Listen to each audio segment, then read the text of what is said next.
Le Focus, on lève le voile sur un sujet tabou, la pornographie et les jeunes.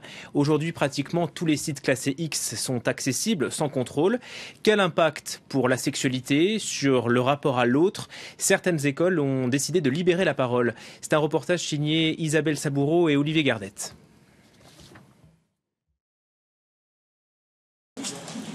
Et si la pornographie était devenue un jeu d'enfant ?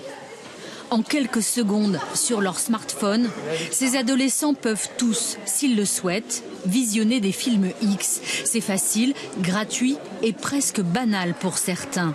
Ces garçons de 16 ans nous en font la démonstration. Je vais sur le site. Et là, il y a marqué ce site est réservé aux adultes. Entrée. Et voilà. Est-ce qu'on t'a demandé si tu avais 18 ans ou... Même quelqu'un qui n'a pas 18 ans, il peut rentrer. Il a juste à appuyer sur le bouton entrée et sans avoir besoin de justificatif, d'adresse mail, rien. C'est la première page. Là, on peut choisir tout ce qu'on veut. 18 ans, allemande.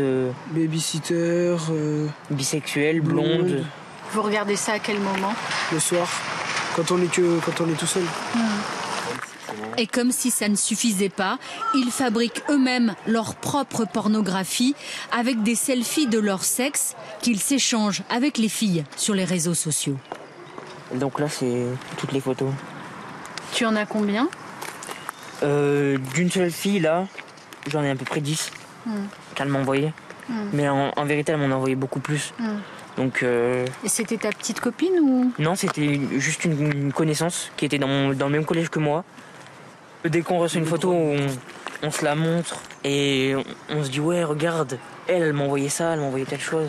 Mais c'est courant, c'est fréquent? Ouais, c'est fréquent. Ouais. Beaucoup de garçons le font parce que on est un peu tous pareils. Enfin, on a envie de faire l'amour, d'essayer des nouvelles choses. Et quand on reçoit des photos, bah, c'est hyper intéressant, c'est hyper excitant aussi. Des pratiques directement influencées par les vidéos qu'ils regardent. Un élève sur 3 dit avoir vu son premier film X à 13 ans. Quelles conséquences sur leur sexualité? Comment protéger ses enfants? Dans ce collège à Romans-sur-Isère, on a décidé de ne pas laisser le porno faire leur éducation. Et c'est l'infirmier scolaire qui s'en charge. Bonjour. Ce jeune homme de 16 ans vient chercher des préservatifs. Il le connaît bien, le suit depuis 3 ans. La pornographie fait partie de son quotidien. À quel âge tu te souviens avoir vu ton premier film pornographique? Je sais pas, 5e, 4e, quelque chose comme ça. C'est quelque chose qui t'avait choqué à l'époque? Un petit peu, ouais. Bah, c'était violent des fois, c'était facile aussi, on aurait dit pour eux.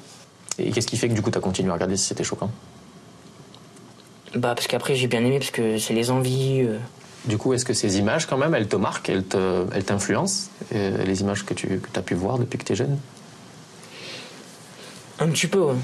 Un petit peu, ouais. Parce que des fois, quand on voit un film porno, après, on a envie de le refaire, ou ça arrive des fois, des envies comme ça. Quand tu as commencé à grandir, le fait d'avoir accès à ces images pornographiques, ça t'a posé des questions sur ton corps, sur l'évolution de ta puberté, ton adolescence? Bah ouais, un petit peu.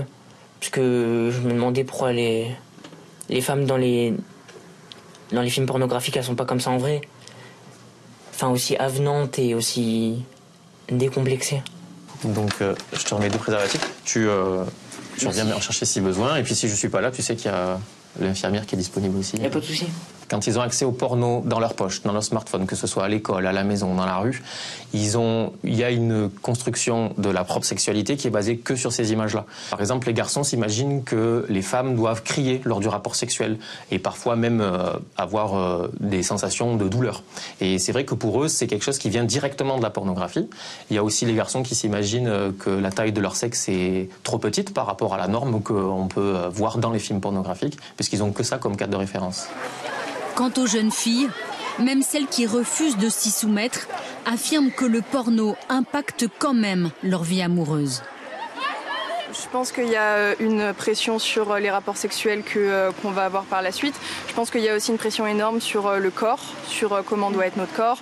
La femme doit être comme une actrice pornographique, elle doit avoir une épilation de femme de femme d'actrice pornographique, elle doit avoir des gros seins comme une actrice pornographique, elle doit faire comme une actrice pornographique. Et du coup, ils pensent que la femme ne peut pas refuser des choses. Alors, pour lutter contre ces stéréotypes, l'infirmier scolaire intervient dans chaque classe, une fois par an, dans le cadre des séances d'éducation à la sexualité. Ici, des élèves de 4e. Qu'est-ce que c'est?